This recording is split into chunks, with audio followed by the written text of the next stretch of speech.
Hello everyone, Freeman here again to talk more about episode 100 and this bonus content meant to set you up for success. Starting out, following this little speech of mine, you're actually going to get a taste of some of the early recording material. You may have noticed already from the Chapter 1 recap that we had one more player than we started with in Stemming the Tide.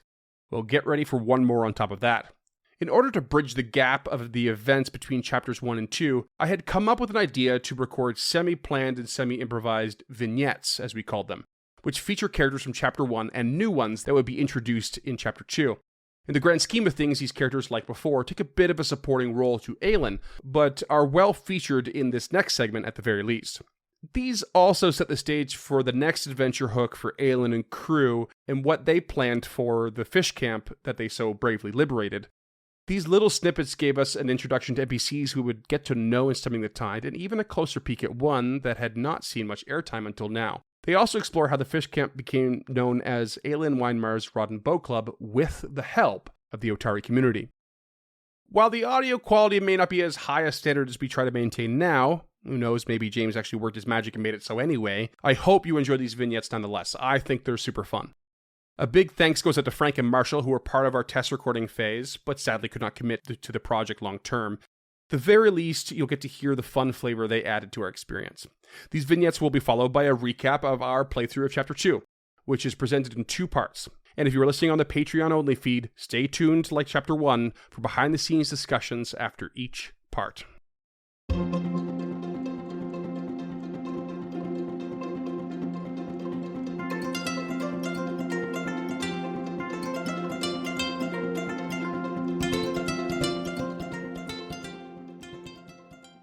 The sun already hanging low, and the bustling of the Otari fishery already evident, even from outside. Aelin and Arthur, you enter with a mixed sense of excitement, nervousness, and self-assurance. As if waiting for your arrival, Tamily beams a big toothy smile at the moment you enter, and immediately begins to hobble toward you with surprising speed. Plentiful ribbons and bows of blue and white are today's regalia for Tamily's peg leg, bouncing with every step and thump. Arthur, so good to see you. Back from your job already? And Mr. Weinmar, as I live and breathe. Not a scratch on you from all the critters at me old fish camp, eh? No trouble from Blue Finley, like I said? Surely thanks to Arthur of Erastil here. To what do I owe this pleasure? She hands you both mugs of ale you didn't even notice she was carrying, and quickly supplies Arthur with his favorite, a nice, flaky sausage roll. Ah, Tamily.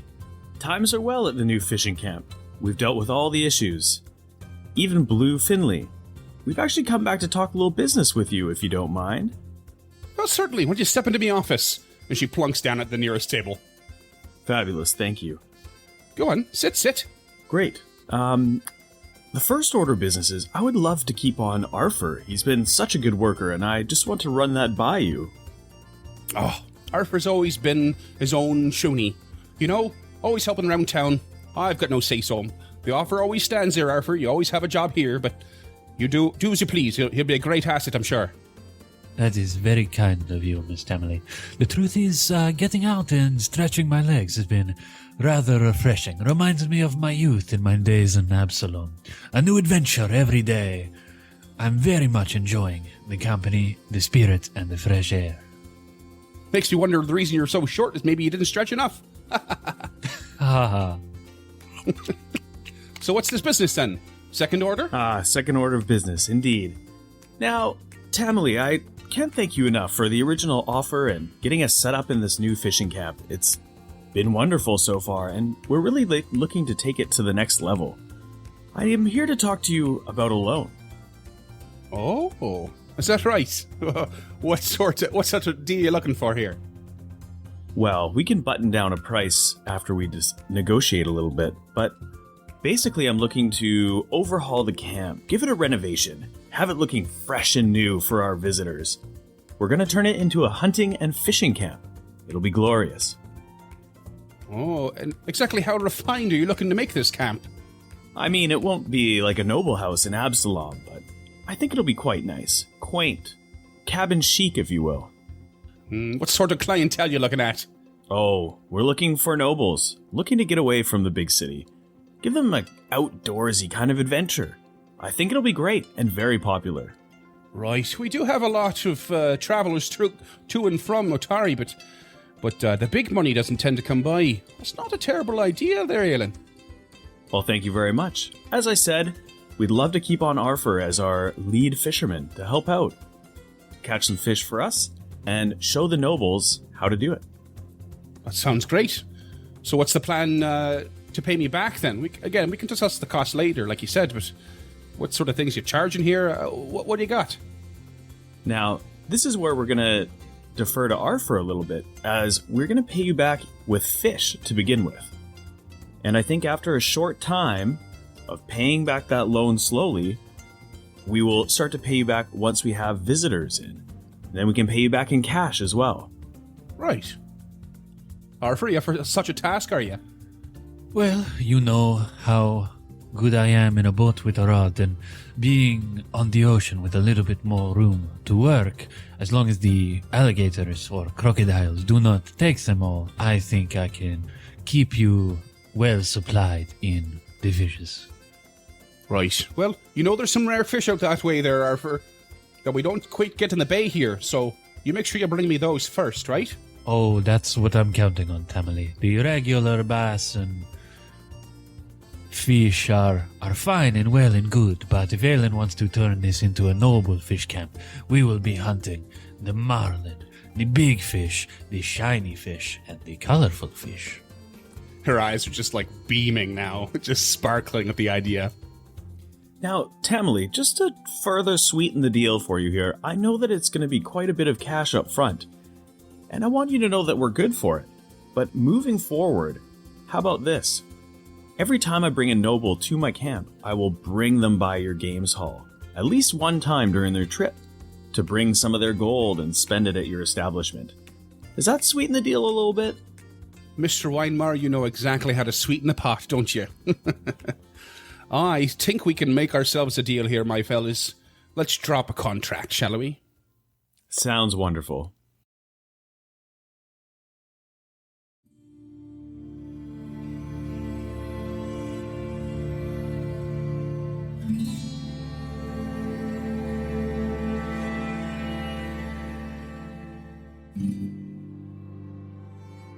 Entering the squat, bunker-like building that houses the town guard, the utilitarian furnishings and stark lack of decor are a telltale sign of who is in charge.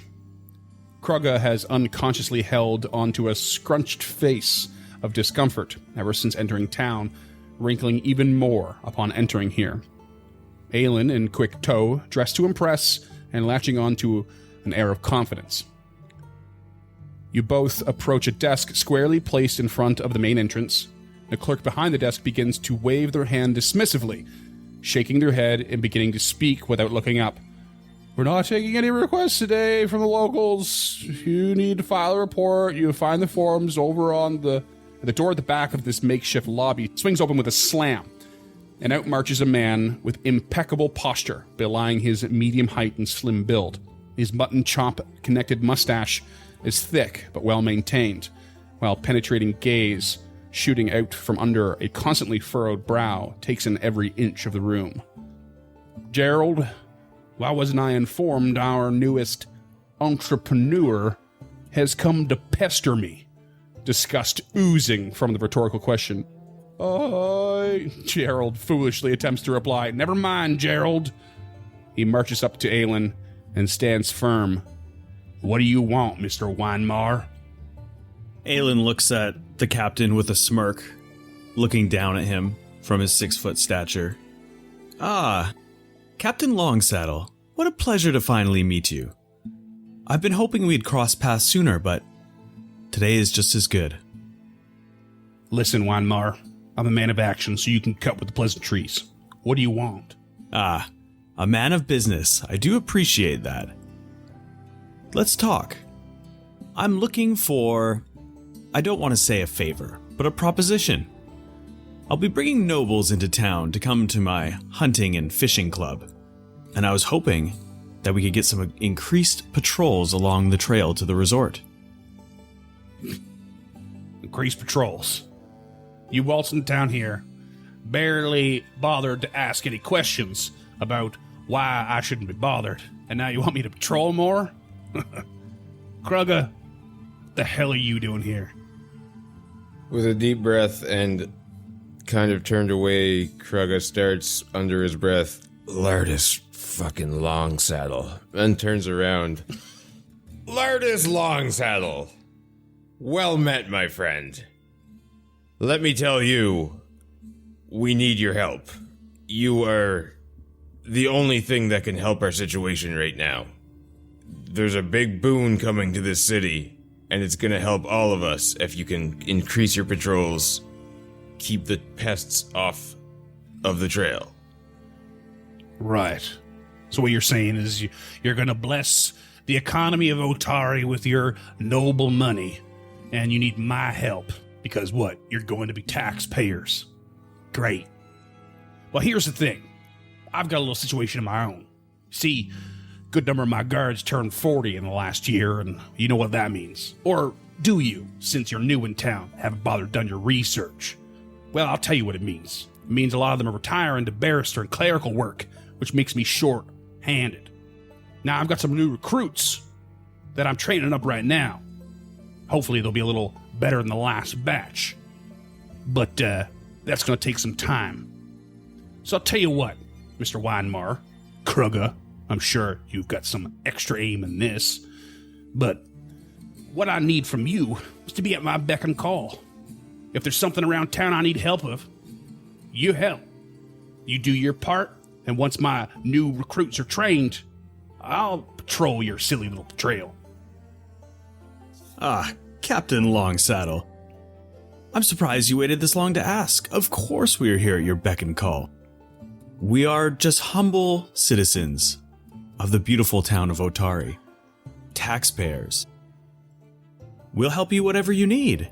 In fact, that would be great. Just if you could help us as well.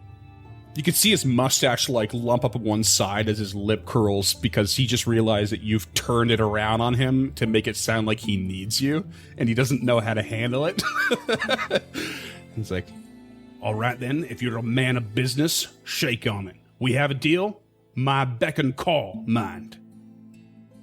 Ah, we have a deal. It'll be mutually beneficial to both of us, I promise. Once all this noble money starts rolling in, it'll be great for the town. Perhaps even for your outfit. You know, you could have a little extra coin around here. Have some extra guards on staff. It'd be no problem at all. In fact, it would be my pleasure. May I call you Lardis? You may not. And let's get one thing clear. The least amount that I hear about you and you hear about me is the better. I'm not looking to form no relationships. I've got a job to do.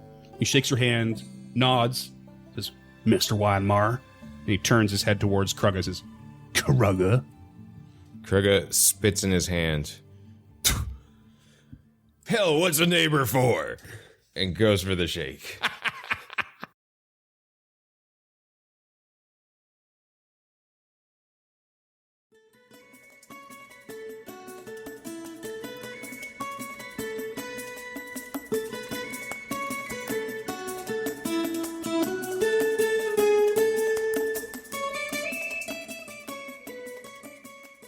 The sign over the front door of the Crow's Casks punctuates the rowdiness that can be heard from inside.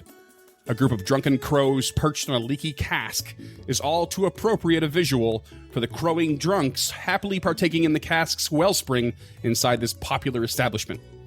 Upon entering, dollar signs could very well be found in the eyes of one David Ettercap, as this place is ripe for the picking when it comes to entertainment. When the bulk of the crowd seems to be focused around a single table in one corner, fishers and loggers and woodcutters fill this room nearly to the brim anyway.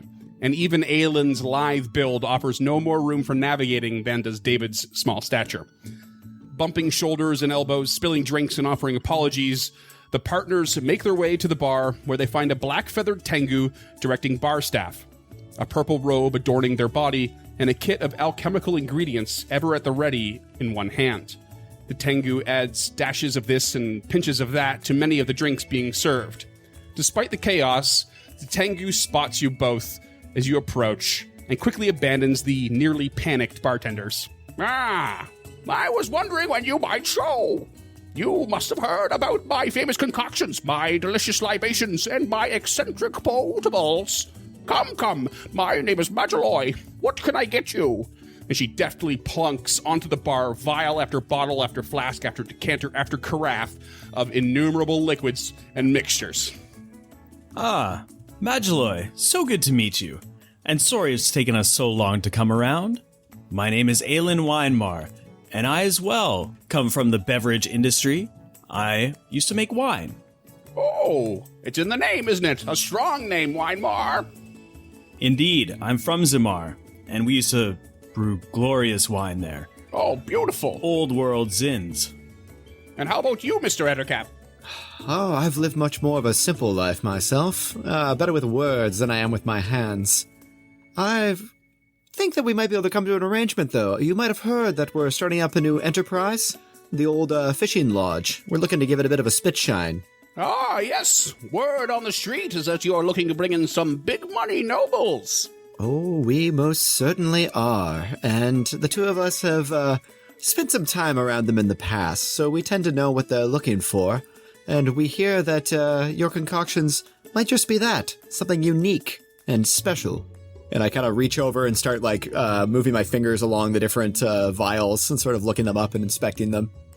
Well, have you curated a list already? I can absolutely arrange the intake of various goods and services for you. I'll even make the arrangements with Aloya Galantine for the deliveries, if you like. Of course, I do need my cut. Ah, of course. There'll be enough money to go around. Gold shall be flowing like the wine and other beverages. And her eyes, sparkle. I believe that my compatriot David here has come up with some ideas. This is lovely. Well, I will make the arrangements and we can sort out the details. But I do have one favor to ask. Oh? What would sweeten the deal? Well, Mr. Winemar, Mr. Ettercap, are you in need of some extra labor? I've heard the fish camp is quite run down. We are always in need of a couple extra helping hands. Do you have someone in mind? Indeed I do. You see where everyone's gathered at that table over there? Well, we've got another new arrival in town, and he's beating everybody at the arm wrestling matches and boasting a bit too boldly. He's kind of getting everybody a bit riled up, and quite frankly, they're not buying enough booze. That is a problem. If you can take him off my hands, I will make the arrangements. Well, he sounds like he's handy, I guess.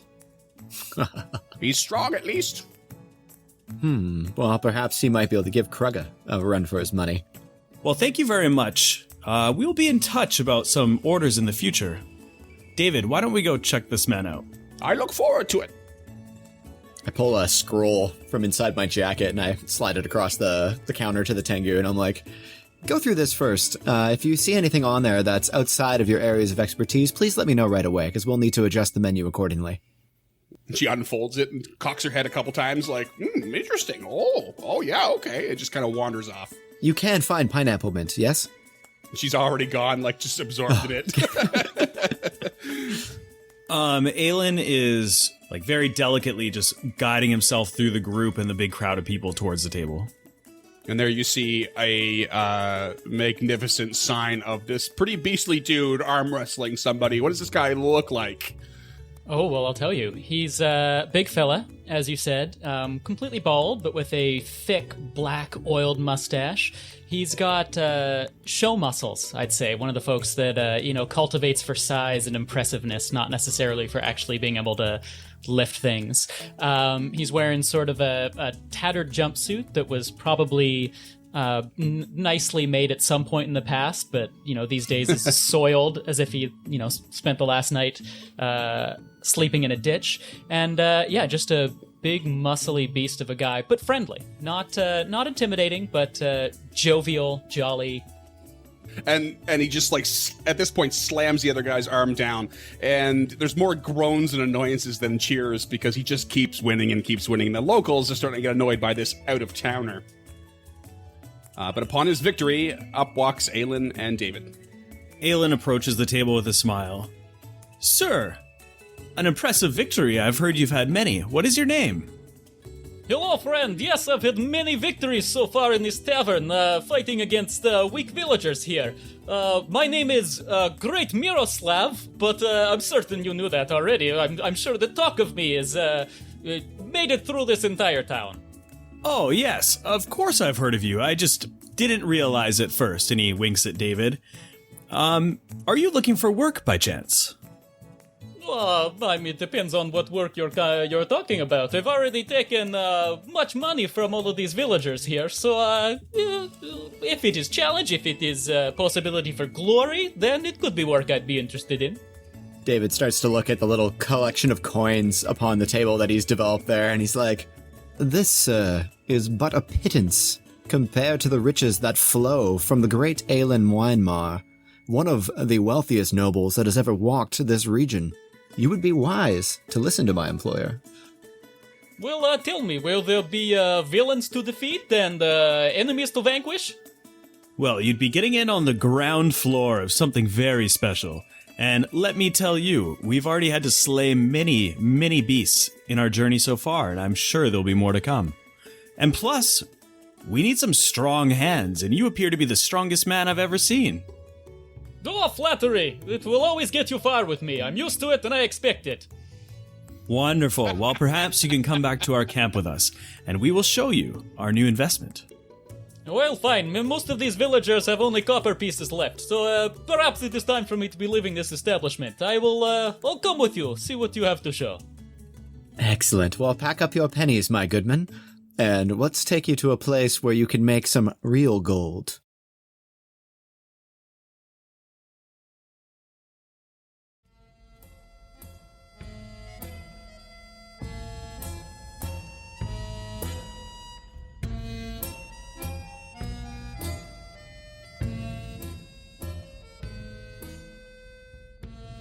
Slightly run down with a few patchwork repairs, the unassuming tavern known as the Crook's Nook sits atop a bridge just ahead of where the Osprey River runs out into the ocean to the south. Despite its lack of refined aesthetic, the incredible mouth-watering smell of seafood-based cuisine wafts through the doorway as you enter, Aelin. A few heads turn your way and a few lean to look at an opponent's cards, but for the most part you seem to go unnoticed as these heads turn back to their company, some with rightful scowls and sneers. A lanky woman with medium-length hair, dark brown, enters from the back door behind the bar and catches your eye. She walks up to the bar, picks up a cloth, and begins to wipe the wood down in a slightly unnatural way, one eye never moving from you. Aelin walks in and walks to the bar. As he approaches, he reaches into his coin purse and pulls out a silver coin. He rolls it across the top of his knuckles into between his pointer finger and his thumb and wraps it on the bar. "Excuse me, are you the proprietor here? May I have something to drink?" What would you like? We are in Otari. I'll have a mead. I know that you're famous for that. She kind of grunts, turns around, pours you a mead, sets it on the bar. Aelin takes a long sip. Again, he maintains eye contact with her as she is with him. With a smirk, says, "I'm looking for some information, and perhaps you can help me." She just keeps staring at you. I ran afoul of some ruffians when I was passing through Absalom. I'm originally from Zamar, but I live in Otari now. And She puts a finger up and simply says, "Follow me." She leads you to an unassuming corner of the main room and wraps her knuckles on the wall in a peculiar pattern. An attic ladder suddenly descends from the ceiling and she begins to climb, gesturing to follow. Not a single patron looks up. Climbing to the top, a handful of people, all human save for a single Tengu, stand around, eyeing you up and down. Your own eye quickly discerning more than a few hidden weapons among them. The woman walks to a chair at the back and center of the attic, sits down, and simply says, "What can I do for you, Mr. Weinmar?" Aelin rests his hand on the pommel of his elven curved blade at his side, but smiles cheerfully As I said, I ran afoul of some ruffians while passing through Absalom, and I was just wondering if you were the type of person who would know if they were following me here. I see. Well, I can assure you that no one's been looking for anyone by the name of Aelin Weinmar. But I could keep my ear to the ground for someone of your description, if that's what you're looking for. Yes, that is what I'm looking for, and in fact that would be wonderful. How much would it cost me for this endeavor? Ah, a man of business, I like this. Well, you see, I would like you to meet somebody. Jack. And she kind of waves at the Tengu to come over. This here is an associate of mine. I would like him to be a liaison of sorts. For a business deal, I would like you to accept. Well met. My name is Aelin Weinmar, and what's yours? Master Weinmar. I am Jakira Sternbeck. Well met. As our proprietor has mentioned, we appreciate a man of business, and I hope we can forge a business relationship. Ah, I too enjoy this. Just the three of us, all here for business. It's very nice. All of the others like shift in the room at your blatant ignoring of them. And who is now very clearly Yin Yasmara, the leader of the Osprey Club, the Thieves Guild in Otari. She gives you a bit of a smirk and says, "You see, I have some fine goods that you might be interested in. It is actually quite fortuitous that you are here. See, these goods come in the form of things like furniture, decor, and such on. Tell me, Mr. Weinmar, do you have use of these?" Aelin smirks again. I think you already know that I am in need of such things. I do believe you are the type of person who would have that information already, so I do appreciate this business offer. I'm getting ready to upgrade my new hunting and fishing club, so I could move a little of that weight off your hands. Right. Well, I do love the idea of rich and noble blood coming through Otari. We mostly get adventurers, of course. But perhaps Jack can accompany you to your new estate. He is quite handy for basic labor, and will operate as my liaison for these fine goods. And believe you me, they will come at a very good price. That works well for me. I just ask that if your hands find pockets of the nobles I bring to town, that it happens on their way out, not their way in. I'm sure we can come to some sort of arrangement. But let's talk when you've finished, eh? Absolutely. Jack, pleasure to have you aboard.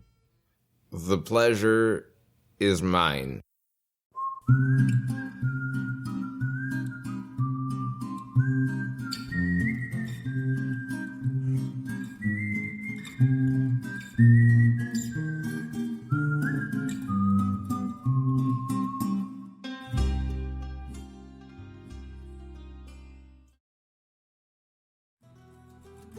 Fast forward. The fish camp was quite something else entirely. After securing a loan from Tamili and cutting a deal with the leader of the local Thieves Guild, Yin Yasmara, the whole place was refurnished, better tended, and well stocked thanks to the supply lines provided by Magiloi at the Crow's Casks. And of course, the newest helping hands of Jakira and Miroslav. The staff had their humble quarters, including Aelin's own, and the grand and beautiful suites for the guests were rustically decorated and the best comfortably made with the finest down. Aelin Weinmar's Rod and Bow Club was nearly ready to open, all at a steal of a deal, as it were. But alas, this is not a story about what fell off the back of a wagon, or when it may have fallen under the law of finders and keepers. After all said and done thus far, the road to success lay ahead. Only one thing remained: prove they could be part of something larger than themselves. And when the beck of Captain Longsaddle came, the crew answered the call, one and all. Quill and parchment ready in David Ettercap's hand, of course. Enter Aloria Galantine of Galantine's Deliveries. The first request for help and the first task for the club crew was to find a courier that was running quite late. Narala was a mostly reliable courier, a centaur not known for dawdling, but known for a short-fused temper that occasionally got her into trouble. Aloria was growing concerned with her late arrival from Absalom, and so the first task was set for pursuit, and the first step towards something much more than was bargained for. And that's no creative flourish to simply sell a sequel. Heading along the granary road the opposite direction of months before, tracing the trail most used by the couriers, a local farmer spotted the crew and called for help along the way. Arson, he claimed, at the next farm over.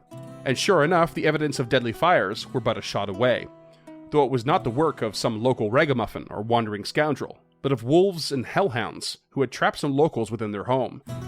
Never minding the odd boldness of the wolves and strange occurrence of fiends, and Miroslav's shocking inefficacy in his first fight, the villains were dispatched and the farmers and their livelihoods saved.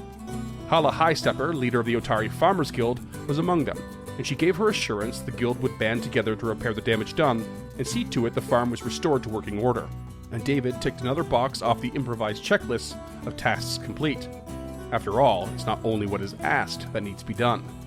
And this was no small feat. Back to the road they went, continuing their search for Narala. And find her they did, amid circumstances beyond dire. As they turned a bend in the road, she stood there, statuesque, in the most literal sense. Turned to stone from head to toe in a defensive posture, her hindquarters torn and crumbled away into rubble. It was not long before the creature responsible crawled from the brush, seeking to make a similar meal of the crew. A brutal fight was fought, in which Miroslav was encased in stone himself for nearly the entirety. And the beast, the basilisk, was eventually slain. At odds with whom to save from the petrification, and with limited time to do with the still warm blood of the beast, because they could not know how long Narala was frozen in rock, or if she was past the point of saving with such grievous wounds. The supposed strongman was chosen for rescue, despite his apparent role as nothing more than fodder for their foes. Before the group could return to town with the unfortunate news of Narala's fate, the realization struck that the parcels she was carrying were nowhere to be seen. And fortuitously, they found some pesky scavenging kobolds who swiped the packages around the next nearest bend. Quickly cowed they were, and the parcel retrieved for safe return. And return the party did, with a stern warning to the Dragonkin and a scribble and sketch in David's notes. Appreciation and distress, mostly distress, was offered by Aloria when the news came, and further requests for aid as she was now down an impressive employee, and would pour what resources she had remaining into the recovery of Narala. In their role as the daytime de facto town guard, the crew perhaps did not expect to be sent on what appeared to be menial errands around town. But this is a small town, with a small town life, and while the occasional tensions need squelching in taverns at night, by day, a guard's duty is to community, and services required thereof. And thus the promising new members of this community were sent to deliver the contents of the parcels to their respective local residents. Spicy peppers for Magiloi, dried herbs for Abanye Niana, a local healer and midwife, and a heavy and rattling package for Clorthengus, foreman, at the Giant's Wheel. All deliveries, of course, turned out yet again to be more than each request had claimed, as Abanye was hiding in his armoire from a couple of stinkweed shamblers that were inadvertently drawn to his cottage after some local foraging. And Magiloi requested further foraging herself, in exchange for a spicy tonic made from the peppers just delivered. In search of copper-cap mushrooms on Slab Hill, the crew saw to the task and found one of the many mysterious stone slabs that gave the hill its namesake, shoved aside to reveal an ancient and ominous barrow beneath. Noticing someone picked the mushrooms and entered the barrow before them, they sought to make sure this person was all right, and found the half-orc Filruk within, terrified and shaken at the emergence of the shadow of an ancient warlord known as Karsten Starhand. Fighting the undead, evading magical traps, forcing the shadow back to rest, and rescuing Filruk, the crew was making great strides in impressing the locals in a very short time. And David Ettercap was compiling plenty of material for the second book of adventures he would undoubtedly pitch to Aelin. It was when they met Clort that they were put into motion towards something not just larger than themselves, but larger than Otari itself, though it would take some time to know its full extent. As they made their way up to the Giant's Wheel, it was obvious the day's shift had come to an unusually early end. However, Clort gave a hearty laugh when he opened his package. An old friend had sent it along, filled with pins of victory from the Aurorium, the Colosseum, and Absalom. All pins of those who once won their bouts, but eventually lost to Clort himself. Miroslav was beside himself with glee. The underperforming strongman was a superfan from Clort's sporting days. Though Miroslav's fandom came on a bit strong, ironic given his reputation among the crew thus far, Clort was honored and felt no shame in asking a request of the crew. He explained the workers were sent home early thanks to evidence of arson along the log flume to the north. This was not the first time the lumberers had discovered such signs and cut the day short, nor was it the first time the crew had encountered such a thing themselves. Coincidence? The content in David's book would surely think not. The next task was at hand, and the crew found themselves along the impressive flume in search of the reported scorchings. Opting to lie in wait, along came the confirmation of their suspicions. More hellhounds. But this time they were not accompanied by their remarkably distant canine relatives, but a well-armed and imposing bugbear, directing them to do their dirty and dangerous deed. Confronting the situation and the fiends, the crew put them down and discovered these foes were on a low rung for hire. Put up to the job by a group of dwarves that called themselves the Leadbuster Lads. And with this news, David Ettercap looked at his boss and watched closely with fascination and concern, sketching what he saw in his face, as this discovery caused Aylin's blood to run cold.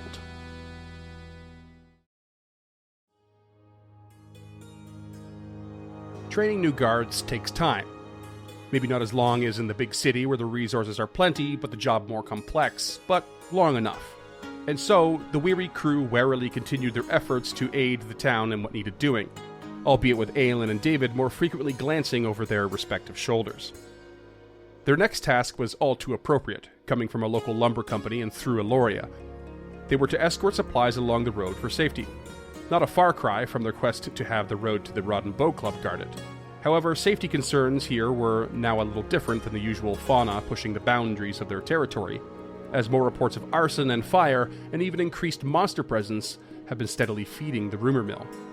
Aloria had packed together a wagon load of supplies needed at one of the farther lumber camps owned by the Ingleholtz family's lumber company, Whistledown Cutters. Though Aloria suspected no real danger, a touch of jumpiness had gotten the best of her, and she resolved to use the tested, tried and true resource of the club's crew. Down the granary road they trekked once more. The crew gave a nod of their heads and returned to the tips of the caps of the farmers along the way, as they viewed the repairs well underway and heard the thankful yet ill-at-ease praises for their efforts around the greater Otari area. All was still and quiet, simple and smooth along the road, until they turned the bend to Maunder Bridge. No one in Otari recalled how the sturdy bridge got its name, but it long served as the primary crossing of a small but fast and potentially troublesome stream. However, upon this crossing, something very different, but no less troublesome, stood in the way. A stout, wavy-haired dwarf introducing himself as Kotgar positioned himself on the far end of the bridge. Taking note of the unusually well-armed nature of a simple wagon escort, he pressed the crew for news and information in Otari. The crew's suspicion of the dwarf grew, and tensions rose steadily. Kotgar was not about to let them pass, and for the first time the crew at large heard the name Aylin had been trying to bury, as the dwarf called him out as Vale.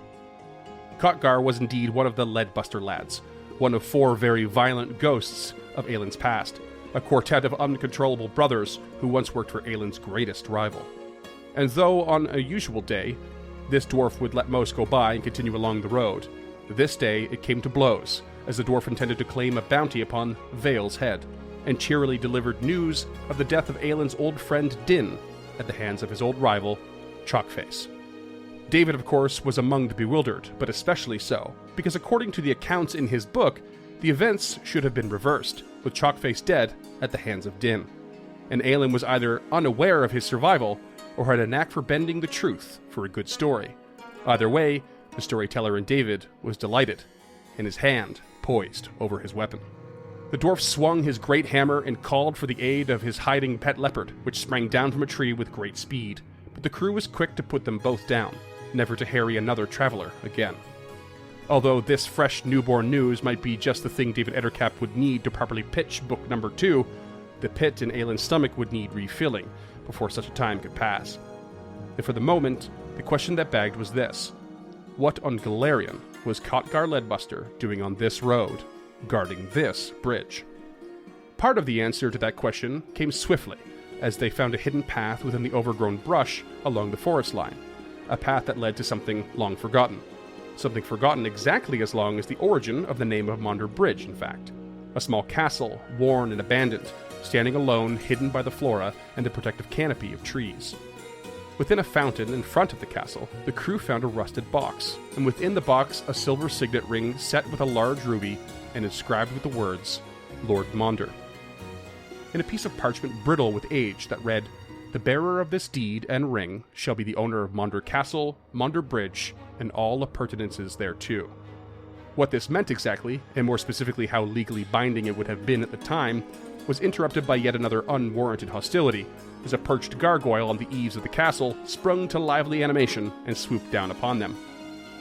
Battle-worn from their near defeat at the claws of the cruel creature, the crew sought refuge inside, quickly discovering more of what Khotgar was protecting. The castle was not empty. Quite the opposite, as the second past-life ghost appeared before Aelin in the form of Morgrim Leadbuster. After a short confrontation that left Morgrim dead upon the floor next to his risen dead lackeys, the crew discovered his studies on necromancy and fiendish summoning, perhaps explaining the rise in monster population in the area. I say perhaps, though, because of two factors. One, the operation appeared, in all likelihood, too small for the rate of said rise. And two, an unsigned letter addressed to the Leadbusters was found, stating that they were, quote, stepping into business they would be smart to avoid. Aelin, of course, knowing they were indeed not smart enough for any such a thing. The letter further stated that they should stop their co-opting of local monsters that rightfully owed their allegiance to the mother of monsters. This revelation was nothing but puzzling to the crew, and thus was to be set aside until the current task was done. And so, they headed back along the road, possibly richer with land and deed for their efforts, but unsettled by the mysteries that remained shrouded to them. As they finally arrived at the lumber camp, they were met with thanks and gratitude from the laborers and the foreman Jolibin Urfel. But before the crew could leave for their home ahead of the setting sun, the camp was set upon with a well-coordinated attack. The plan, of course, not accounting for the crew itself, as the remaining two Leadbusters, Omblin and Hargrit, attacked with a swarm of rats infused with brimstone and fire, and more hellhounds, of course.